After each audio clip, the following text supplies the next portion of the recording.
Video కనుక మీకు నచ్చినట్లయితే శ్రీ లక్ష్మీభ్యో నమః అని కామెంట్ చేయండి. మార్గశిర లక్ష్మీ వార వ్రతం మార్గశిర మాసంలో వచ్చే గురువారం లక్ష్మీవారం నాడు చేసే ఈ పూజను మార్గశిర లక్ష్మీవార వ్రతం అంటారు. సంవత్సరానికి ఒకసారి వచ్చే మార్గశిర మాసం నాడు ఈ పూజను ఆచరించడం సర్వశ్రేష్టము. ఈ వ్రతము లక్ష్మీదేవికి చాలా ప్రీతికరమైనది అని పరాశర మహర్షి నారదుడికి తెలిపారు. మార్గశిర నెలలో లక్ష్మీ పూజ చేసుకుని ఈ వ్రతమును ఆచరించడం వల్ల రుణ సమస్యలు తొలగి శ్రేయస్సు, సంపద మరియు ఆరోగ్యం కలుగునని విశ్వాసం. ఈ సంవత్సరం మార్గశిర లక్ష్మీవారములు తేదీలు: డిసెంబర్ 5వ తేదీ గురువారం, డిసెంబర్ 12వ తేదీ గురువారం, డిసెంబర్ 19వ తేదీ 3వ గురువారం, డిసెంబర్ 26వ తేదీ 4వ గురువారం. మార్గశిర లక్ష్మీవార వ్రత విధానం. మార్గశిర లక్ష్మీవార వ్రత పూజా విధానం దీపావళి లక్ష్మీ పూజ మరియు వరలక్ష్మీ పూజ వల్ల ఉన్నప్పటికీ అమ్మవారికి సమర్పించే నైవేద్యం వేరైనది. మార్గశిర నెలలో వచ్చే అన్ని గురువారాల్లో ఉదయాన్నే నిద్రలేచి ఇల్లు శుభ్రం చేసి తలస్నానం చేయవలను. ప్రత్యేకించి పూజ ముగిసే వరకు తలకు నూనె రాసుకుంటా దువ్వుకొనుట చేయరాదు. చక్కగా అలంకరించబడిన లక్ష్మీ అమ్మవారి యొక్క చిత్రపటమును లేదా చిన్న విగ్రహమును పూజకు సిద్ధం చేసుకుని వలన. అదో పూజ్యో గణాధిపః అని మొట్టమొదట గణపతికి ప్రథమ పూజ చేయవలను. గణపతి పూజ అనంతరం లక్ష్మీ అమ్మవారికి అందంగా షోడశోపచార మరియు అష్టోత్తర పూజను చేయాలి. నెల రోజులు ప్రతి గురువారం ప్రత్యేక నైవేద్యం సమర్పించాలి. మార్గశిర లక్ష్మీ పూజ కథ చదువుకుని అక్షతలను శిరస్సున ధరించాలి. లక్ష్మీ పూజ మార్గశిర నెలలో అన్ని గురువారాలు చేస్తారు. కేవలం 4 గురువారాలు మాత్రమే మార్గశిర మాసంలో ఉంటాయి. కానీ ఈ లక్ష్మీ పూజ పుష్యమాసంలో వచ్చే మొదటి గురువారం నాడు కూడా పూజ చేయాలి. అదే ఇక్కడ విశేషం. మార్గశిర లక్ష్మీవార వ్రతం సమయంలో అమ్మవారికి సమర్పించవలసిన నైవేద్యాలు: మొదటి గురువారం పులగం, 2వ గురువారం అట్లు తిమ్మనం, 3వ గురువారం అప్పాలు పరమాన్నము, 4వ గురువారం చిత్రాన్నం గారెలు, 5వ గురువారం పూర్ణం బూరెలు.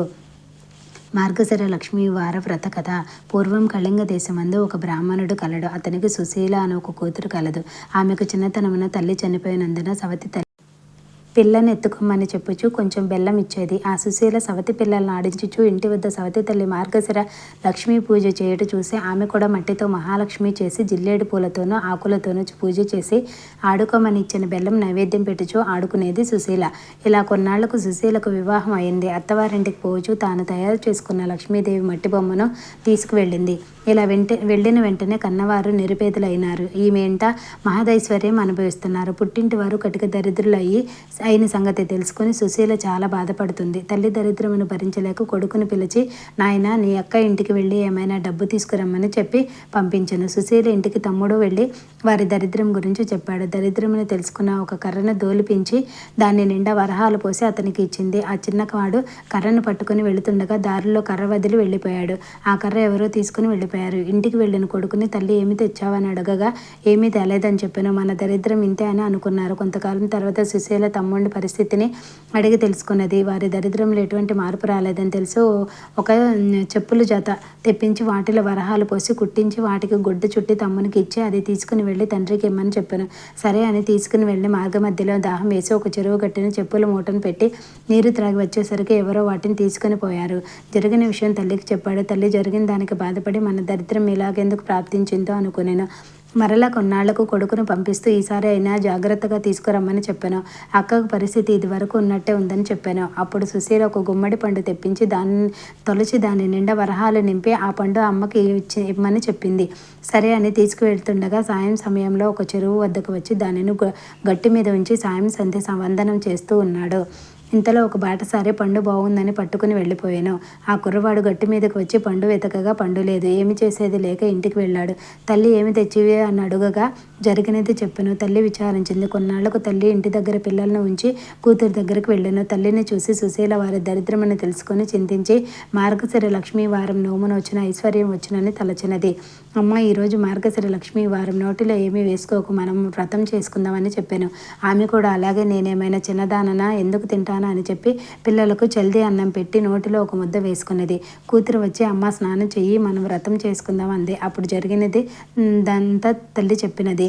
ఆ వారం కూతురు మాత్రమే చేసుకున్నది. 2వ వారం వ్రతం చేసుకుందాం అనుకున్నది. అప్పుడు పిల్లలకు తలకు నూనె రాస్తూ తానును రాసుకున్నది. ఆ వారం కూడా వ్రతం చేయ వీలు కాలేదు. మరుసటి వారం అమ్మ ఈసారైనా జాగ్రత్తగా ఉండమని చెప్పినది. పిల్లలకు తలదువ్వుతూ ఆమె తలదువ్వుకొని వ్రతం చేయలేకపోయినది. కూతురు మాత్రమే చేసుకున్నది. 4వ వారం ఈసారైనా చాలా జాగ్రత్తగా ఉండమని చెప్పి సుశీల తల్లి ఈ పని చేయకుండా ఉండడానికి ఒక గోతిలో కూర్చోబెట్టినది.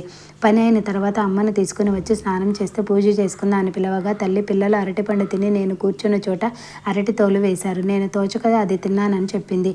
అయ్యో అని తలచి కూతురు పూజ చేసుకుని 5వ వారం మార్గశిర లక్ష్మీ వార వ్రతం ఆఖరి వారం. అప్పుడు సుశీల తల్లిని తన కొంగుకు కట్టుకొని పని పూర్తి చేసుకుని తల్లిచే స్నానం చేయించి వ్రతం చేయించింది. పూర్ణ కుడుములు తల్లిచే నైవేద్యం పెట్టించింది. కానీ మహాలక్ష్మి దూరంగా వెళ్ళిపోయినది. ఏమి అమ్మ అలా వెళ్ళిపోతున్నావు అని అడగగా, నీ చిన్నతనంలో నీవు బొమ్మలతో ఆడుకుంటుంటే మీ అమ్మ చీపురుతో కొట్టింది, అందుకే అని చెప్పింది. అప్పుడు తన తల్లి చేసిన దానికి క్షమించమని ప్రార్థించింది. మళ్ళీ నీ తల్లిచే వ్రతం చేయించమని అదృశ్యమైంది మహాలక్ష్మి. సరే అని మొదటి వారం పులగం, 2వ వారం అట్లు తిమ్మనం, 3వ వారం అప్పాలు పరమాన్నము, 4వ వారం చిత్రాన్నం గారెలు, పుష్యమాసంలో మొదటి వారంలో పూర్ణ కుడుములు వడ్డించి తల్లిచే నోములు చేయించింది.